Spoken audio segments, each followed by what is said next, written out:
La Secretaría Provincial de Colón de la Procuraduría de la Administración tiene el privilegio de presentar esta conferencia virtual con un tema actual y relevante como lo es el acceso a la justicia en tiempos de pandemia, dictado por el magíster Juan Antonio Juan Guerrero. Egresado de la Universidad de Panamá, cuenta con un posgrado y maestría en Derecho Procesal, Derecho Penal y Procesal Penal, posgrado en Docencia Superior, vicepresidente del Colegio Nacional de Abogados 2017-2019, abogado litigante y docente universitario a nivel de licenciatura, maestría, expositor nacional e internacional. El 9 de agosto del 2019 recibió la medalla al mérito Secundinos Torres Gudiño, otorgado por el Colegio Nacional de Abogados. Con ustedes, el profesor Juan Antonio Juan Guerrero. Muy buenos días a todos. Mi nombre es Juan Antonio Juan Guerrero y he recibido invitación por parte de la Procuraduría de la Administración, su sede en la provincia de Colón, para compartir con ustedes esta conferencia titulada El acceso a la justicia en tiempos de pandemia. Este tema es de gran importancia en estos momentos en los cuales el mundo atraviesa por una crisis sanitaria a raíz del COVID-19. Nuestro país no ha escapado a esa realidad y desde el mes de marzo nos encontramos bajo ciertas medidas y ciertas restricciones que han incidido en la vida social y en el funcionamiento del gobierno, en el desenvolvimiento común de lo que es nuestra sociedad panameña. Y es por ello que nos hemos abocado a abordar cómo esta pandemia, esta crisis sanitaria, viene a tener de la misma forma una incidencia en lo que viene a ser la administración de justicia en nuestro país. Y para empezar, creo que es importante establecer cómo llegamos al punto en el que nos encontramos al día de hoy. Lógicamente, a raíz de la crisis sanitaria y las medidas que se tuvieron que adoptar para la protección y tutela de la salud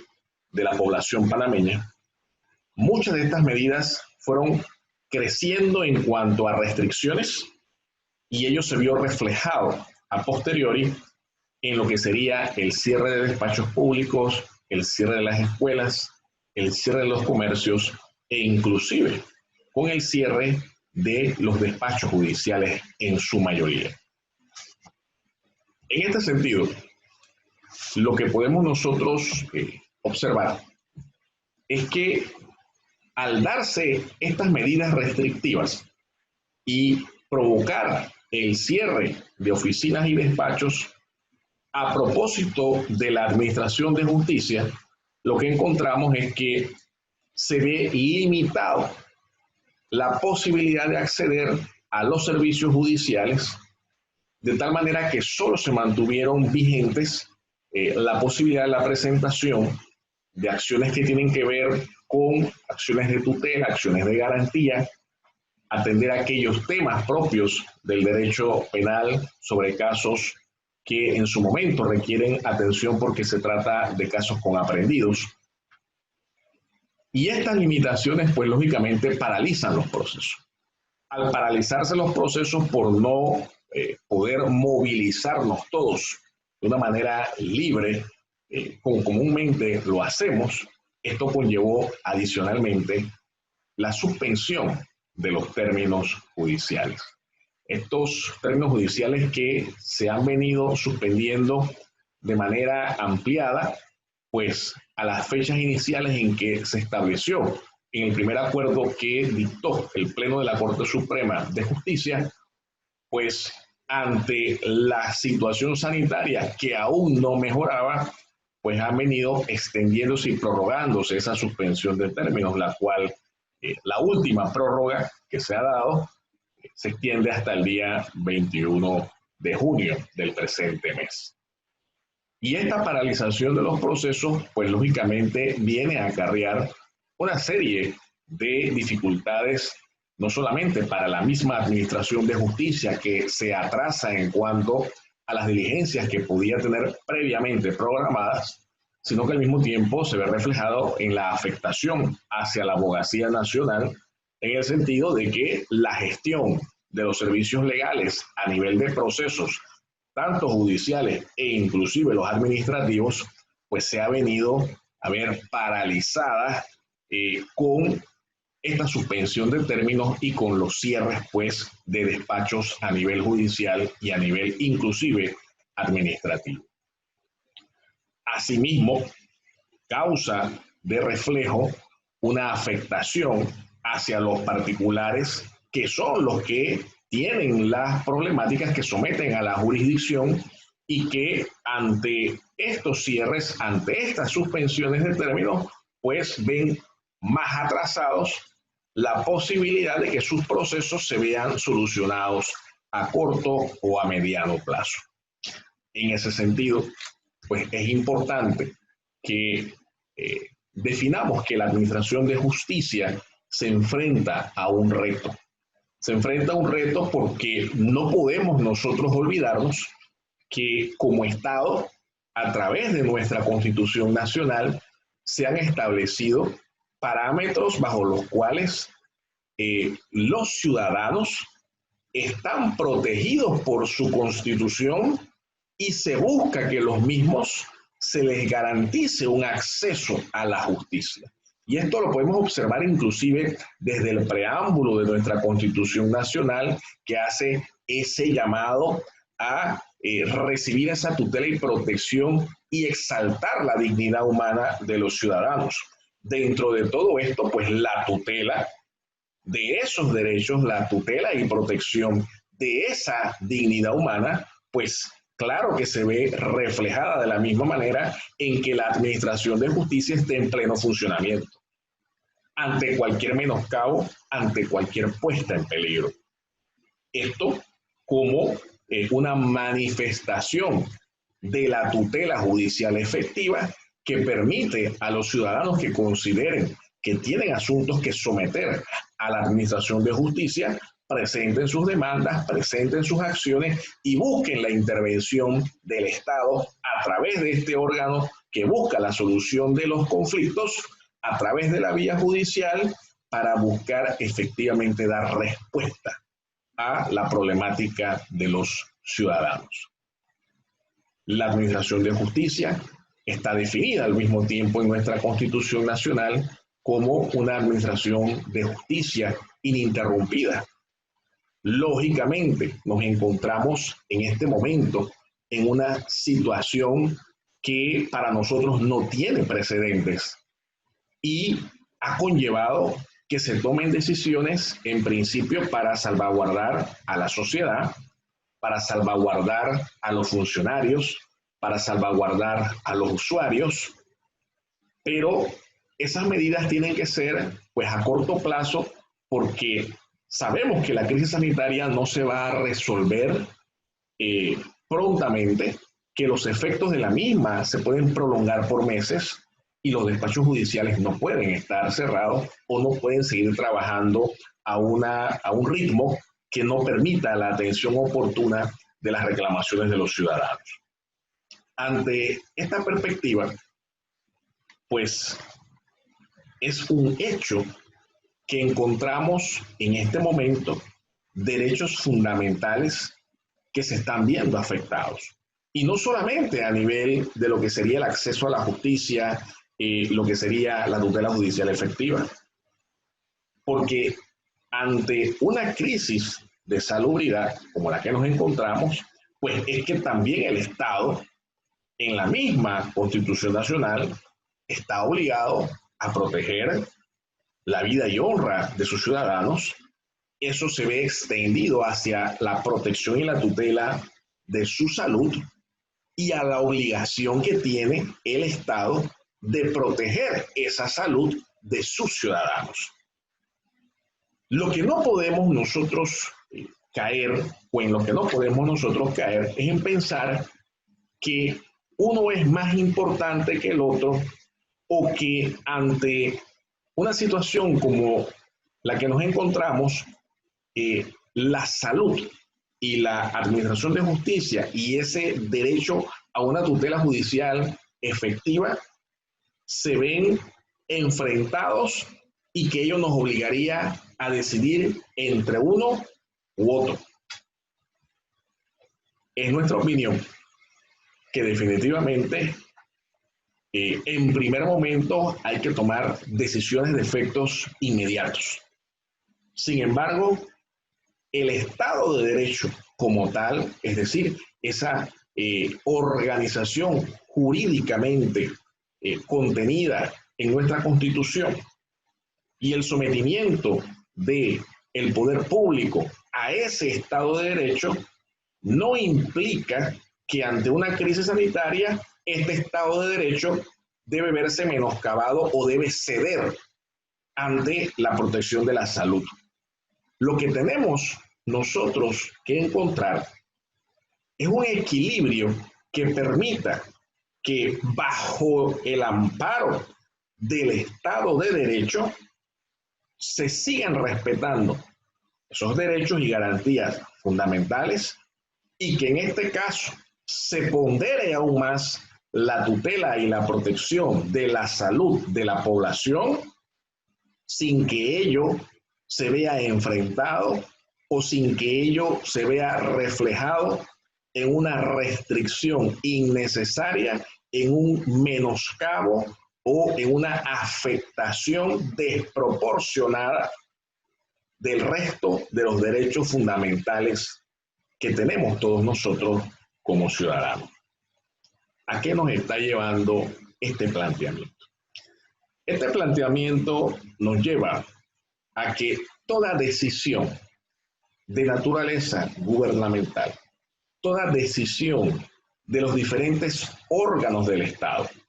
que en este momento, en ejercicio de sus funciones, tengan que adoptar frente a la crisis sanitaria, no pueden olvidarse de que todas esas actuaciones tienen que estar sometidas a la legalidad, a la constitucionalidad, a la convencionalidad de lo que debemos entender de que sigamos siendo nosotros un país sometido a un Estado de Derecho. Por lo tanto, no son excluyentes los derechos fundamentales en general y su tutela versus la protección y la tutela de la salud en este momento puntual. Ese equilibrio nos lleva reflejado a la administración de justicia,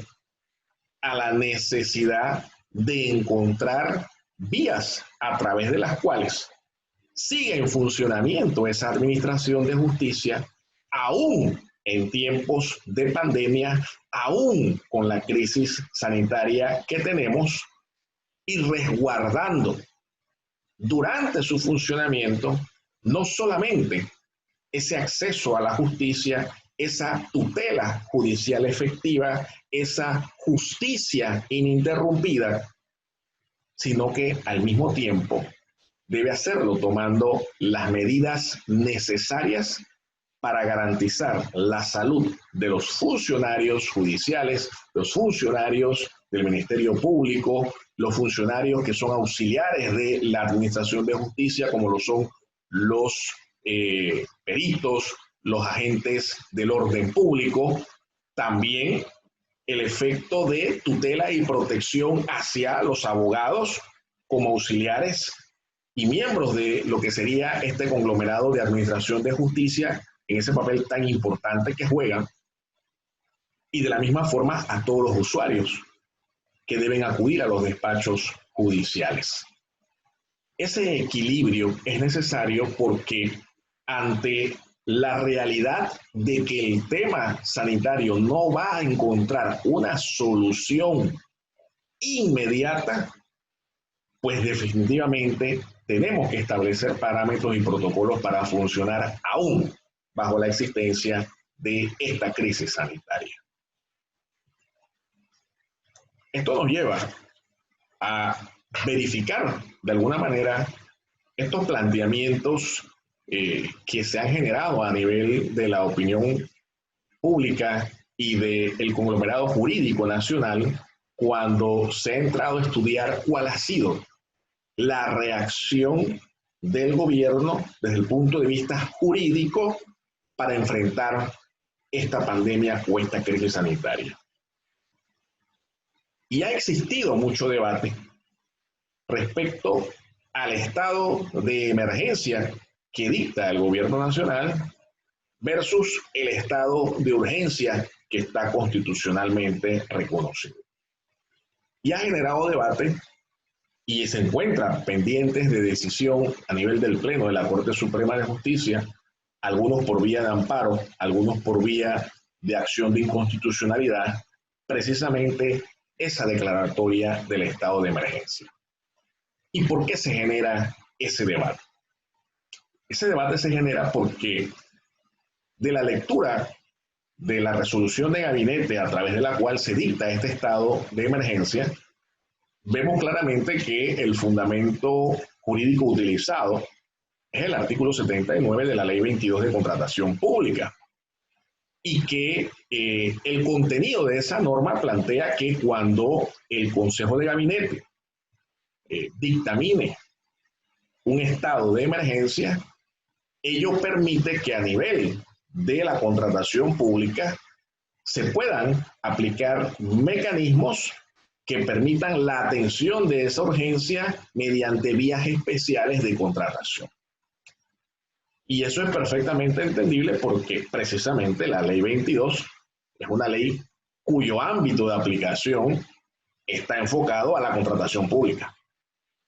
Y la contratación o las formas de contratación bajo un estado de emergencia lo que permite es no seguir todo el procedimiento que normalmente o por regla se aplica para acudir a vías de contratación que sean mucho más rápidas en razón de la emergencia que se está presentando. Y la discusión está en que todas las otras decisiones que se han venido adoptando a partir de este estado de emergencia, como lo son los toques de queda, las restricciones de movilidad, los cierres de oficinas públicas, los cierres de comercios, los cierres o cesar ciertos tipos de actividades, todo ello ha sido tomado como un reflejo o un resultado y tomando como fundamento el estado de emergencia que dictó el Consejo de Gabinete a través de resolución. Y lo que nos encontramos es que se han restringido derechos fundamentales que afectan, por ejemplo, la libertad de movilización, que es el que mayormente se ha aplicado al establecer tanto restricciones de movilidad en ciertos horarios, restricciones de movilidad total en ciertos días, restricciones de movilidad según tipos de actividades a las que te dediques, si están excepcionadas o no, restricciones de movilidad según el sexo, de tal forma que estas restricciones a la movilización implican una restricción a la libertad. Y entonces nosotros, lógicamente, nos preguntamos, si existe restricción de derechos fundamentales, ¿cuál debería ser el mecanismo constitucional y legal para ello? Ahí se ha establecido el debate respecto a que no debe ser el estado de emergencia basado en la ley de contratación pública y que está limitado al ámbito de aplicación y a los efectos de la contratación pública, la que ha debido ser el fundamento o la vía para dar cabida a estas restricciones que se han tomado, que no es que estén mal las medidas en el fondo, es que sí son necesarias para enfrentar la pandemia, pero se cuestiona es la legalidad y la constitucionalidad en cuanto a si se utilizó el mecanismo que jurídicamente era el correcto.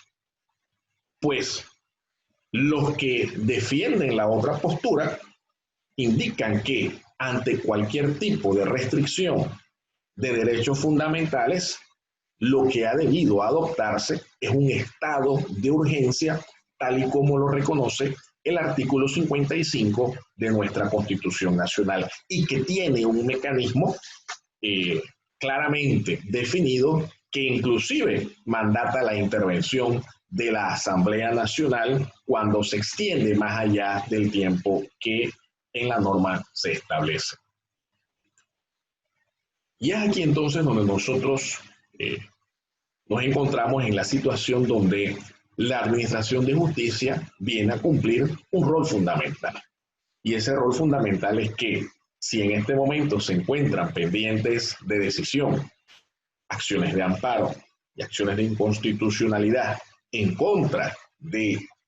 esa resolución de gabinete e inclusive de otras decisiones que se han adoptado durante el curso de los meses que han transcurrido durante la pandemia, pues lo que se busca es que esa justicia que no se ha visto interrumpida, precisamente porque a nivel del Pleno sí se están recibiendo las demandas y se le está dando curso, lo que se espera es que la respuesta sea oportuna para que si deben hacerse correcciones por parte de las decisiones que ha adoptado el gobierno nacional por la forma en que se han dado, los mecanismos que han utilizado o las vías jurídicas que han empleado para ello, pues se puedan dar las correcciones. Vuelvo y digo, no es un tema de atacar en el fondo la medida adoptada, es un tema de que toda actuación de un funcionario público siempre debe estar ajustada a lo que establece la Constitución y la ley. ¿Y por qué es esto sumamente importante? Porque recordemos que nosotros estamos en un Estado democrático que se rige por las reglas de un Estado de Derecho. Estamos sometidos a un ordenamiento jurídico. Y en un Estado de Derecho, en una democracia, precisamente para eso están los órganos del Estado, para hacer contrapesos entre ellos en el ejercicio de sus funciones. Y si bien es cierto, le corresponde al Ejecutivo enfrentar la crisis sanitaria como administrador de la cosa pública, las actuaciones del gobierno, del Ejecutivo, pueden ser sometidas a control jurisdiccional a través del órgano judicial. Y en aquellos donde sea necesaria la intervención de la Asamblea Nacional, tiene igualmente que cumplir su rol de intervenir en ese contrapeso de las actuaciones de ellos como órganos del Estado. Y fíjense, a nivel internacional,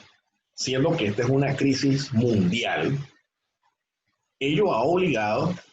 a que se entiendan que existen ciertos estándares sobre las acciones que los gobiernos van a adoptar para enfrentar la pandemia.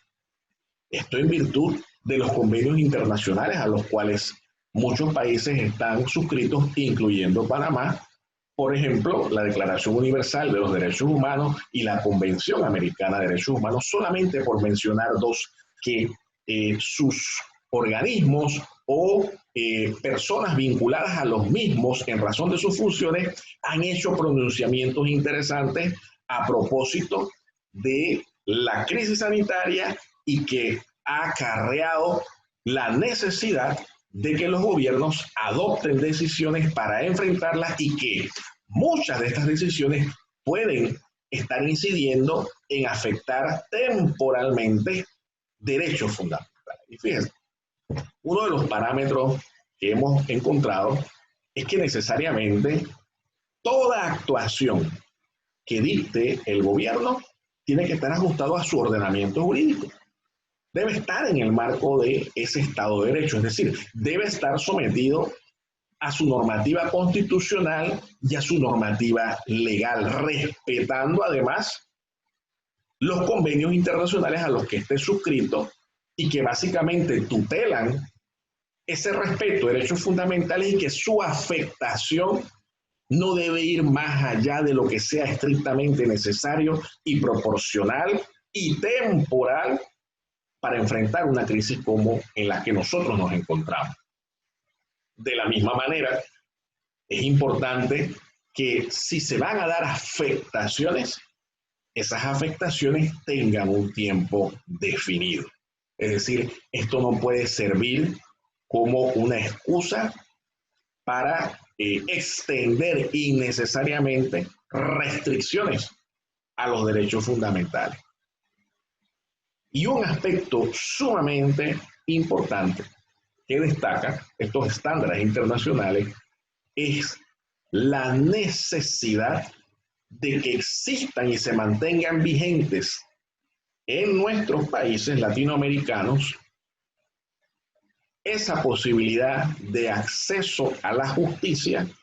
para que esté vigente la posibilidad de presentar acciones que permitan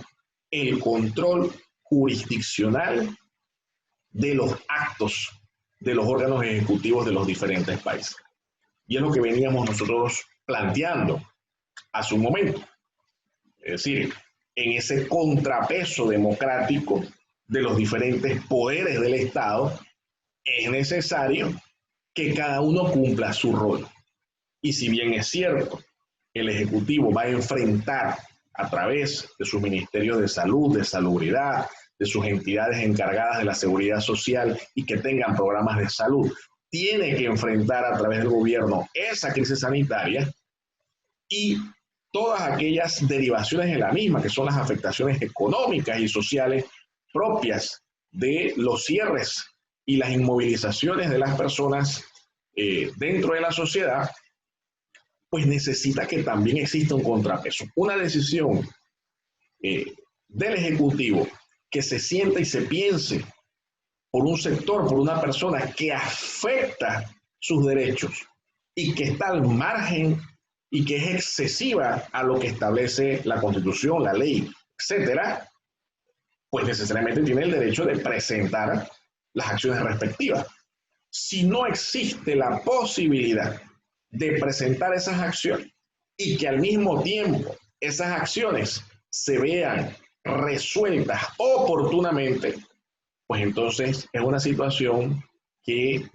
va a repercutir negativamente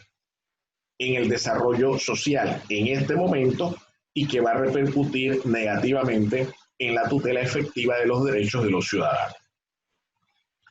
Es muy importante rescatar que a nivel de la Organización de Naciones Unidas, la alta comisionada de la ONU para los Derechos Humanos, Michelle Bachelet, presidenta de Chile, hizo unas acotaciones interesantes ante un pronunciamiento a propósito de la crisis sanitaria y las acciones que los gobiernos tienen que adoptar para enfrentar la misma. Y esta comunicación que hace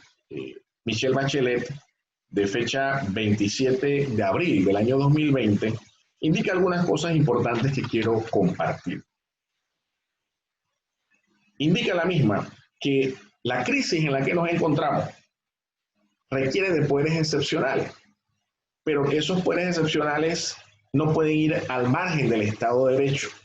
porque se crea el riesgo de que una emergencia de salud pública pase a transformarse en un desastre de derechos fundamentales de efectos prolongados. Y es básicamente lo que indicamos hace un momento cuando hacíamos referencia a esos estándares internacionales. Hay una temporalidad prefijada que debe respetarse y que debe responder a la necesidad de esas restricciones, de esas decisiones que afectan derechos fundamentales en ese momento. Pero eso no puede ser permanente. Ni las decisiones pueden ser tan drásticas que impliquen a la postre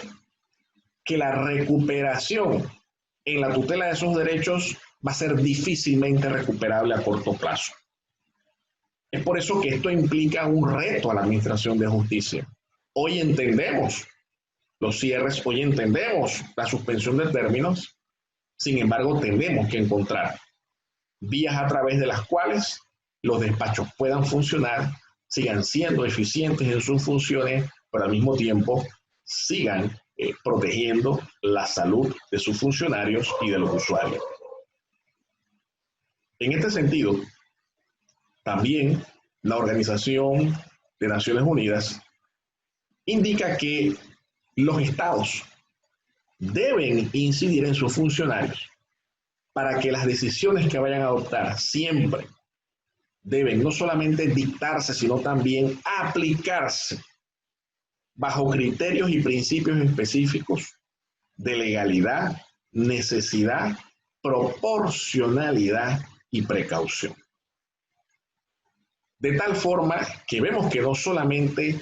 las decisiones que se adoptan deben sujetarse a estos parámetros, a estos principios, sino que además en su aplicación deben observarse. De la misma manera, la Comisión Interamericana de Derechos Humanos dicta a propósito de la crisis sanitaria la resolución número 1 del 10 de abril del año 2020, en donde hace los siguientes planteamientos. Ante las medidas de excepción, debe garantizarse la independencia de los poderes del Estado y las instancias de control que deben ejercer el Poder Judicial y el Legislativo frente a los actos del Ejecutivo. Volvemos al mismo parámetro. La necesidad que en un Estado democrático de derecho, cada poder del Estado cumpla con su rol, cumpla con sus funciones y se generen los contrapesos necesarios que eviten excesos de un poder con respecto a los derechos de los ciudadanos y del país. En ese sentido, sigue indicando la Comisión que el Estado debe ser garante del respeto a estos derechos humanos, debe respetarse el Estado de Derecho y que aún en circunstancias de suspensión de ciertos derechos debe ceñirse a la legalidad, a la necesidad y a la proporcionalidad. Ello quiere decir que si se tienen que adoptar estas medidas que restringen algunos derechos fundamentales, total o parcialmente, eso no significa sacrificar el Estado de Derecho. Eso no implica sacrificar los derechos fundamentales, pero sobre todo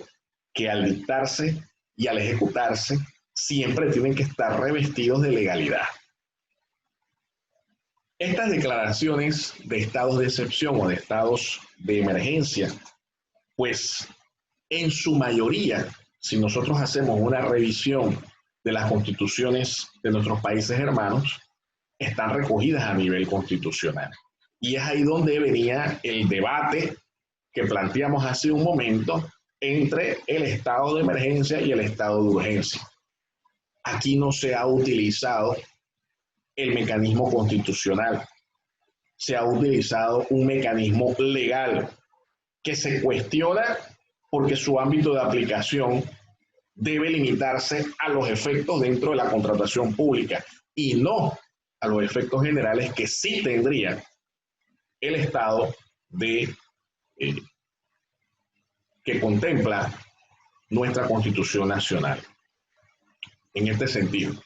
el estado de urgencia que contempla nuestra Constitución, pues sí tiene una base constitucional, tiene mecanismos de aplicación, y frente a ello es que muchos sectores han cuestionado la constitucionalidad de esa declaratoria del estado de emergencia. ¿Cómo debemos nosotros entonces enfrentar para la administración de justicia esta crisis sanitaria? ¿Qué retos tenemos en nuestro país para la administración de justicia? Fíjense, nosotros consideramos que es sumamente importante que procedamos a darle un uso máximo a las nuevas tecnologías. Tenemos que pasar ya de ese expediente escrito, de ese expediente material, hacia la informatización de los procesos. Ahora, nosotros utilizamos la tecnología para hacer una multiplicidad de cosas en nuestra vida diaria. Hay que llevar la tecnología a los despachos judiciales, de tal forma que eso facilite que si llegamos a una extensión mucho más amplia de la que se espera de los efectos de esta pandemia, o si en el futuro se presentan circunstancias que afectan la movilización y que de alguna manera impiden un funcionamiento normal de los despachos, la vía informática sea una vía a través de la cual podamos dar seguimiento a los procesos y podamos dar continuidad a la administración de justicia. Fíjense que en el 2008 se aprobó la ley 15 que iba enfocada precisamente a implementar aspectos tecnológicos hacia la administración de justicia. Tenemos una fuente legislativa, ya tenemos una norma marco que permite ir implementando programas hacia precisamente esa informatización y el uso del expediente digital o el expediente electrónico que ya funciona en algunas jurisdicciones. Pero es necesario entonces que ante la realidad en la que nos encontramos, veamos la necesidad de rescatar de la ley esa obligatoriedad de implementarla no solamente en 2 jurisdicciones, tenemos que ampliar su aplicación, tenemos que buscar su aplicación en todas las jurisdicciones y que al mismo tiempo eso conlleve, lógicamente, dotar de recursos y de capacitación al personal. Al mismo tiempo, fíjense que ese expediente electrónico que ha funcionado ya en 2 jurisdicciones, pues ayuda muchísimo. No solamente al funcionamiento del despacho, sino también a la abogacía, que tiene acceso a su expediente a consultarlo 24 horas, 7 días a la semana. Lo que habría ya que buscar es el mecanismo a través del cual uno no tenga que trasladarse a las oficinas del Registro Único de Entrada, donde funciona el expediente electrónico, para presentar por escrito el documento y que se escanee. Con la implementación de la firma electrónica, que se administra a través del registro público, creo que ya es hora entonces de que integremos ambos mecanismos tecnológicos de tal forma que ya el abogado desde su oficina pueda presentar los escritos y que los mismos sean incorporados al expediente electrónico.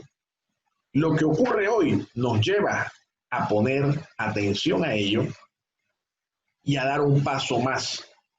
en el uso efectivo y eficiente de la tecnología aplicada al expediente electrónico. Yo he hecho llamados a los abogados de que ya existen normativas que efectivamente nos permiten el uso de la tecnología en la litigación. Y en ese sentido, hicimos referencia al artículo 480 de el Código Judicial, que plantea la presentación de escritos a través de algunos otros mecanismos. Ahí se hablaba hasta del telégrafo en su momento, pero cualquier otro medio tecnológico también indica la norma, y bajo esta perspectiva, pues, está condicionado a la presentación del escrito dentro de los 3 días siguientes para validar firma, pero como decía hace un momento, ya el uso de la firma electrónica que se ha implementado con fuerza en los últimos años, ya es hora de que integremos ambos conceptos y que el abogado pueda presentar escritos basados en esta normativa, pero también que se tenga como válido eventualmente, y si eso requiere modificación, que se modifique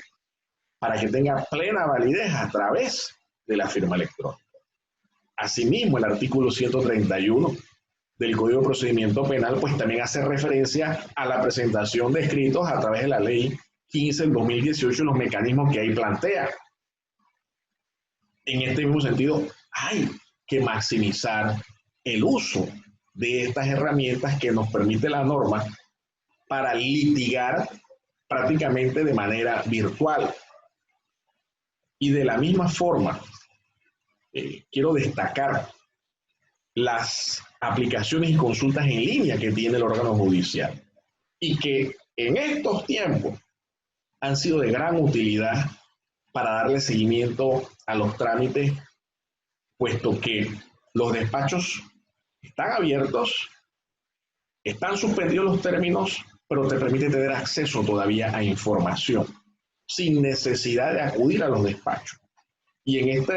este sistema de aplicaciones y consultas en línea, usted puede verificar los repartos electrónicos, puede verificar los repartos manuales, puede verificar los edictos.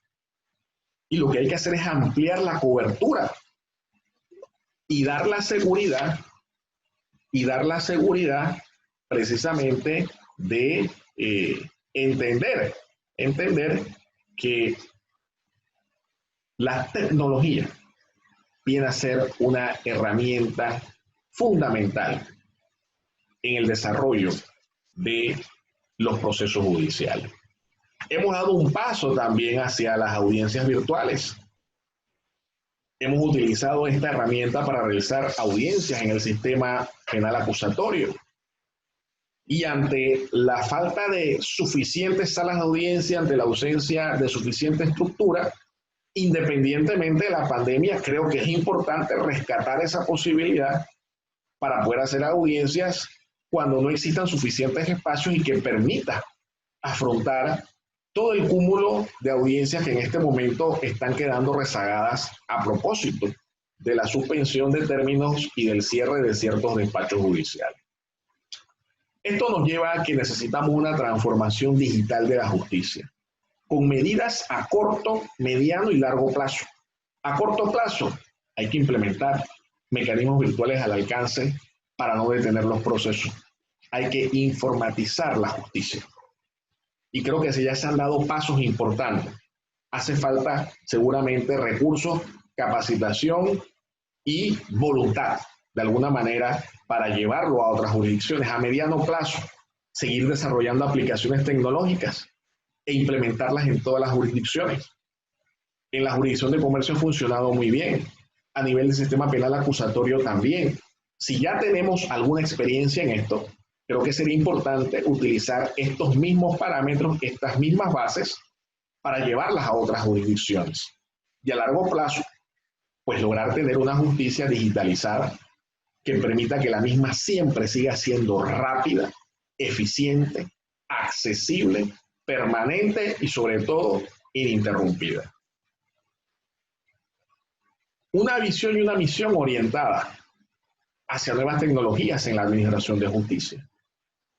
El uso del expediente digital. ¿Qué necesitamos? Es decidir ya, frente a las otras jurisdicciones, cuándo empezamos.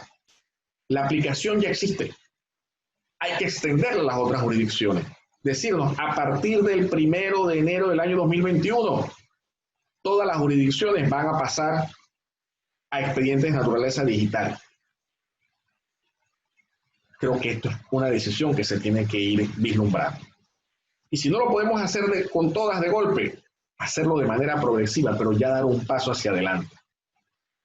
Plataformas de gestión, decíamos hace un momento. Tenemos la que se maneja a nivel de los juzgados de comercio. Tenemos la que se maneja a nivel del sistema penal acusatorio. Tenemos ya un software. Procuremos adaptarlo a las necesidades de otras jurisdicciones. Y esto, estoy claro, se necesitan recursos materiales y recursos humanos. Se necesitan de los implementos tecnológicos, se necesita de las computadoras, se necesita de un buen servicio de Internet, se necesita que el personal esté capacitado. Y esto requiere necesariamente mayor presupuesto. Y ese debe ser un compromiso, no solamente del órgano judicial que lo solicite, sino también del Ejecutivo de darlo. Porque la justicia, la administración de justicia es sumamente importante y valiosa, porque de ello depende la seguridad jurídica y la paz social. Finalmente, quiero dar las gracias a la Procuraduría General de la Administración a través de su sede en la provincia de Colón por esta invitación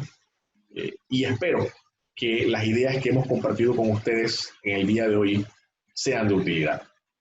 Buen día y muchas gracias.